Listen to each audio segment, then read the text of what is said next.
This is the Yaesu FT-3DR. Today we're going to take a look at its features and functionality and determine, is this radio right for you?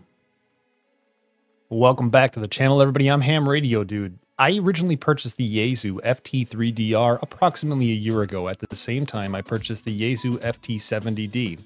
Now, even though I had the Yaesu FT-70D, I felt like I could use a lot of the features that the FT-3D had to offer, and that's what I want to talk about today, the features and functionality of this radio. We're going to talk a little bit at the end about what I think of this radio, and a couple of things I think might need to be improved on this radio. This radio is purchased for $389 and includes the following features: a 320 by 240 full-color TFT LCD display, a 12 or 9600 baud rate APRS data modem, which is complemented well by a 66-channel GPS receiver, 2 independent receivers allowing you to listen to the A-band and B-band simultaneously in any combination of UHF or VHF. The FT-3D has the capability to record transmitting and receiving audio and save it to a micro SD card. The micro SD card supports up to 32 gigabytes. A 2200 mAh lithium-ion battery. Up to 900 memory channels with 24 memory banks that could hold up to 100 channels each. When it comes to the ability to transmit, the FT-3D can transmit on 2 meters or on 70 centimeters in both FM or digital mode. For digital modes, Yaesu uses a technology called C4FM or System Fusion, or Fusion for short. Additionally, Yaesu added the functionality for this radio to act as a receiver for various frequencies in between 500 kHz and 999.9 MHz. This includes the capability to receive airband traffic, and people will ask in the comments, is it possible to modify this radio so that I can transmit on the airband? And the short answer is no.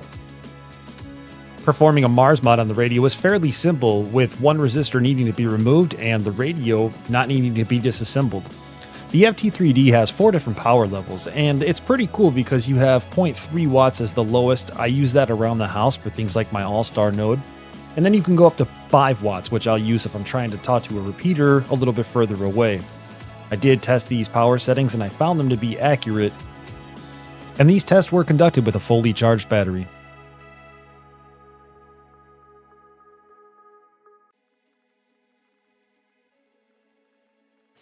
The band scope functionality allows you to see the spectrum and any activity that might be going on around your frequency being used. Additionally, the Yaesu FT-3D has the ability for Bluetooth capability, meaning you could hook up a Yaesu Bluetooth device or other devices to be able to transmit and receive on this radio. The FT-3D has a female SMA port on the radio itself, so you would plug in a SMA male antenna, such as this one from Yaesu. Using an MFJ226 antenna analyzer, I checked the antenna for standing wave ratio at 144 MHz, 146 MHz, and 148 MHz. At 144 MHz, I had a 1.14 to 1 SWR, and it continued to climb until 148 MHz, where I had a 5.43 to 1 SWR. It'll be noted that I'll be conducting further tests in detail in the very near future, as when I tested the FT-70D antenna a year ago, and it appears to be the same antenna, I got slightly different results. From the lowest end radio all the way up to the FT-3D, Yaesu does a phenomenal job to ensure spectrum purity. I did check for any spurious emissions using multiple Regal DSA 815 spectrum analyzers, and both of my results came up relatively clean. On the screen, you'll see the dimensions of the FT-3D, and I wanted to show you how this looks in my hand to give you an idea of how it might actually fit. Now, I have medium to large size hands, and it still fits just fine for me. I will say it's really easy to hit this push to talk button on the side, as well as even power on the radio just by hitting that button right there. As you can see, I'm around some electronic equipment, so automatically there's a lot of noise. And I will tell you that this radio seems to have more noise generated around electrical equipment than other radios, to include my FT-70. Adjusting the volume on this radio is as simple as using this knob here in either the A-band or the B-band mode. When doing so, you could just turn the knob and adjust the volume, and it is nice that each A-band and B-band have their own independent volume functionalities.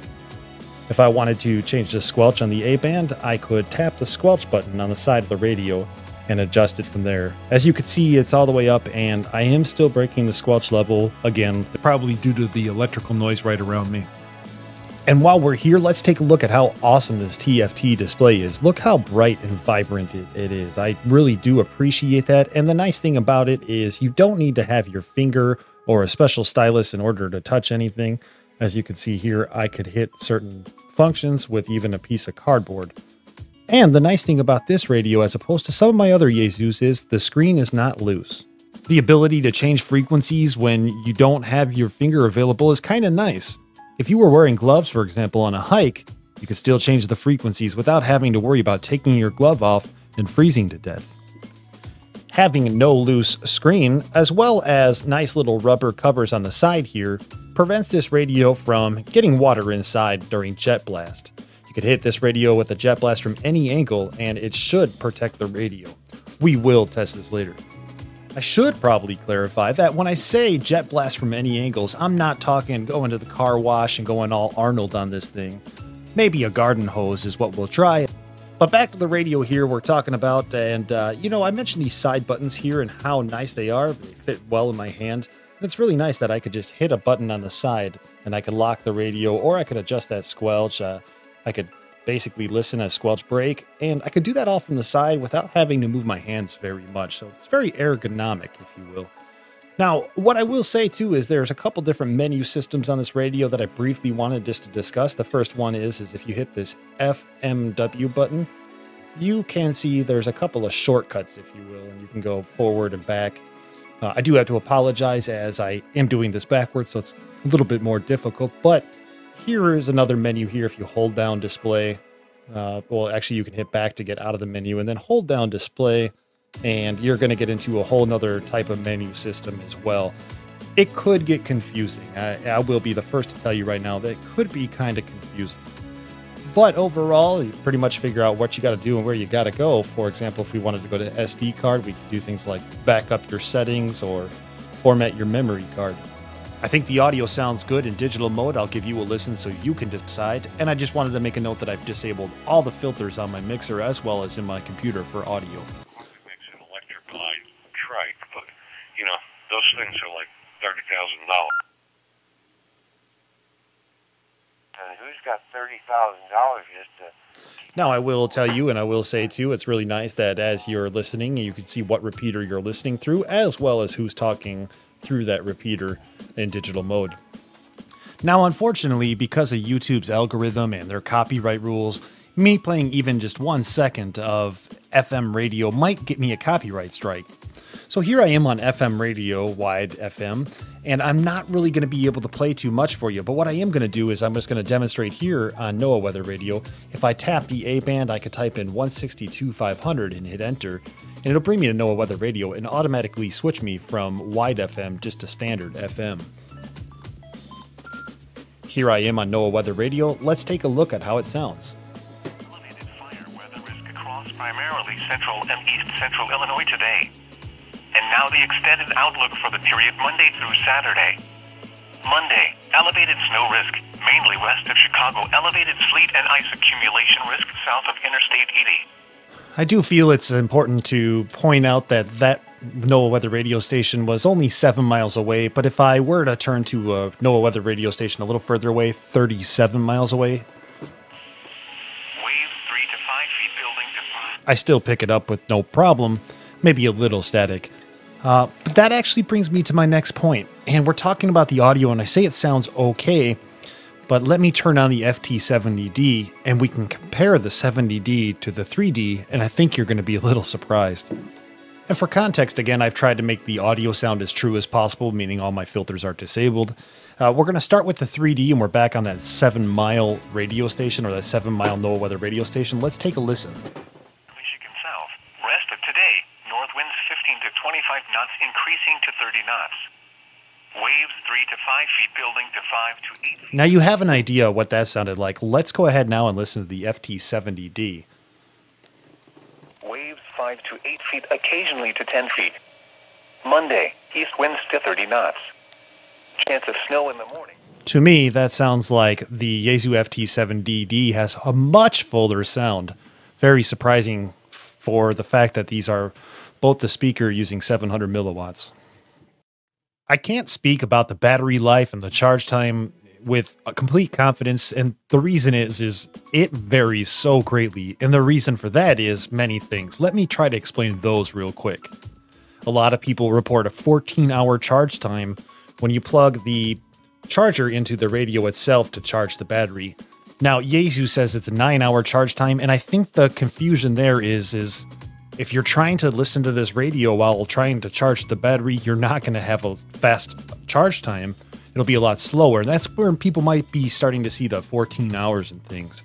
If you do need the ability to charge faster than 9 to 14 hours, Yaesu does produce and sell a rapid charger that costs anywhere from $35 to $40. To me, 10% of the radio's value is a little bit steep for a rapid charger, which I believe should have been included with the purchase of the radio. And to be fair, I would have gladly paid a few extra dollars on the purchase of my radio just to have that rapid charger. And in Yaesu's defense, I completely understand. They're a business. They need to make money so they can continue to make radios, so they can continue to make money. It's a cycle, right? And they can't just give this stuff away for free. Next up, I wanted to talk about how awesome the GPS is on this radio. And the reason it's so awesome is, let me tell you, I used to have a Yaesu FTM-400. It was an original one. Now that radio was really cool, but it would take sometimes 3, 4, 5 minutes just to acquire a GPS sync. And that's outside. I'm indoors, and if I turn this radio on, I could typically acquire a GPS sync in anywhere from 15 to 30 seconds.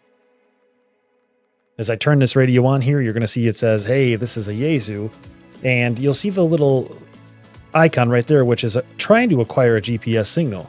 If I hit display once and then I hit this right here, you could actually take a look and see all the different satellites that the radio has already found. And again, we're indoors. It's already found a sync. Next, I wanted to just show you what this radio looks like when you have your LCD brightness all the way up and you're in direct sunlight. I briefly wanted to show you what I think is the coolest feature about this radio, and really the reason I bought this radio. It's called APRS, or Automatic Packet Reporting System, and essentially what it does is it takes bits of information such as your location, the current weather conditions, it could be the frequency that you're operating on, many different things you could send. But you could send it through this frequency, and anybody else who has APRS could actually decode that stuff and display it on their screens. The nice thing also is you could actually send that information through digitpeaters. Through the digitpeaters, that information could go online to websites like aprs.fi. That's very useful for me because there are times when I'm out and about walking, for example, and maybe I don't have cell phone service.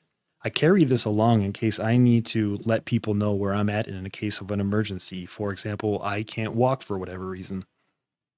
And so all I would have to do is make sure that I have the correct settings enabled and beacon my location.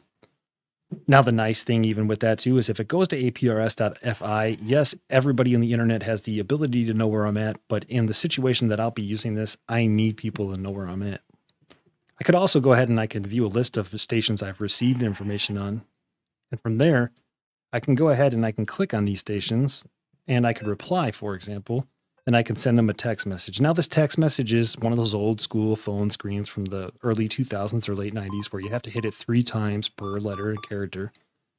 But again, if I'm in an emergency, I'm going to be completely okay texting like I'm in 1990 to 2000 to save my life. There are a lot of things you could do with APRS, and I could even do another episode on that in the future as well. Being used to the FTM-400, I found programming this radio and the interface of the Yaesu FTM-3D fairly user-friendly. Many people might argue that, but there wasn't much to it once you got the hang of things. Now, there are other ways to program this radio, to include programming it via a computer, which we'll talk about at a later date as well. You've heard my opinions on the radio, some of the things that I think should be changed, and I've given you a lot of the specifications of this radio. I encourage you to check out other YouTube channels as well. If you did like this video, I encourage you to subscribe, but please share this to as many people as you can. It really does help me out, and really that's all I ask for, a pretty detailed review. And there is one other thing that we need to do. We need to see if we can make a Yaesu FT-3D grow other HT radios. Let's go.